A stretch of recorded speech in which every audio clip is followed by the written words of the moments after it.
All right, welcome back here to The Hill on NewsNation. So several members of Congress from both sides of the political aisle are now opposing the sale of a major American manufacturer, U.S. Steel. That sale to Japan's largest steelmaking company.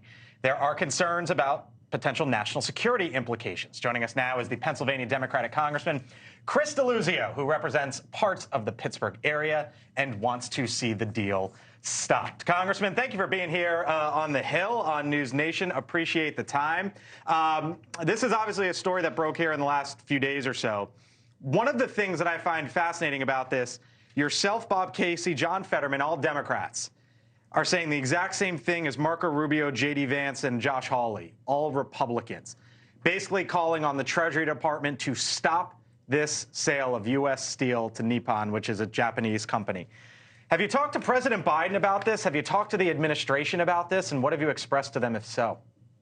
Well, the administration has heard from me. It's heard from my senators in Pennsylvania, and it's heard from, as you include, some Republican senators as well. This is bad for the country. It's bad for folks in Western Pennsylvania. I represent a lot of the people who made the steel that built this country across generations, who still make that steel. And this feels like a gut punch to a community like mine that's seen this same story play out time and time again. Your hard work doesn't matter if it's in the way of profit.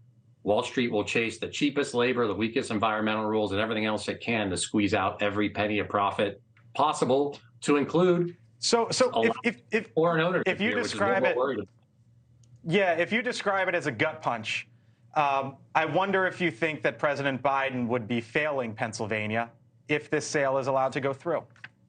I think the administration has heard crystal clear from me, from Senator Casey, Senator Fetterman, and others, that the process that exists, CFIUS, the Committee on Foreign Investment in the United States, can scrutinize and block transactions like this one that hurt national security. We've asked for exactly that to happen. This is a clear concern around national security. And you throw on top of it the disregard for the union steelworkers, the steelworkers folks who work at USW, who have a contract that gives them the right to be notified and consulted on a deal like this. This is a bad way to go about making steel in this country and standing up for communities like Western Pennsylvania who do the work to do it. But you know, Congressman, this is a publicly traded company. So there is a fiduciary responsibility for that company to accept a great deal for the stockholders. And if you double up the stock price, how do you turn that down? They open themselves up to lawsuits if they don't take the deal, do they not? Yeah, that shareholder primacy myth is exactly that. Managers of companies have obligations to their workers. They have obligations to their communities. They have obligations to this country. And you think about a company like U.S. Steel, they have benefited tremendously from the Inflation Reduction Act, from President Biden's infrastructure bill. They've benefited from defense spending. They've benefited from strong action from President Trump and President Biden on tariffs. They've gotten a lot from this country, and they've gotten a lot from the people I represent. And we should expect more of them than just chasing the absolute maximum profit they can. That is the definition of what has happened in the shareholder maximization myth that Wall Street peddles and loves, and it has gutted out communities like mine, and we've had enough of it. All right, we'll leave it there. Congressman Chris Deluzio, appreciate the time. This will be in the news for many, many weeks and months, I think, so we hope you come on back. Thank you, sir. Thank you. Mick, I know you were disagreeing with some of that. You didn't agree with the gut punch part. Well, I did. I would have asked him, why is it a gut punch? Why would it be different now? It's a publicly traded company, so all the things he said are going to happen, which is they're going to be chasing the fast dollar, they're going to be putting pressure on labor, et cetera.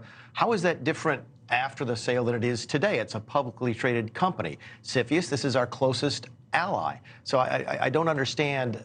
I would ask the congressman, anybody who opposes it, why do you really oppose it? What is it about the fact it's owned by someone outside this country any different than being owned by someone inside this country? Why is it going to be different? But the other thing I do is, and I talk to corporate folks about this all the time, you heard at the very end a lot of what the Inflation Reduction Act was about, and a lot of what the left's elements, initiatives are about, which is, if we give you this money, you're going to owe us. Okay, and I always told corporations, be careful when you ask to partner up with the federal government, because what you're going to hear is that. Thank you for watching, and make sure you go to joinnn.com to find NewsNation on your television provider. And don't forget to click the red subscribe button below to get more of NewsNation's fact-driven, unbiased coverage.